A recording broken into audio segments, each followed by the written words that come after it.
The Dane County medical examiner has identified the man who was pulled from Fish Lake over the weekend as 59-year-old Ernest Rugeseger.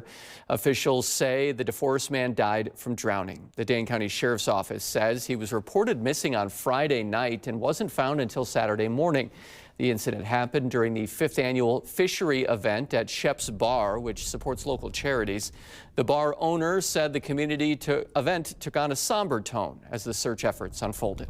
You have to do whatever safety measures you can. And again, maybe nothing could have been stopped in this situation. He might have done everything he should have done, especially being in the area he was in. Maybe he did, but something happened and, something caused that to go through the ice, and it's horrible to think about. The group of around 400 people held a moment of silence when they learned the man had died.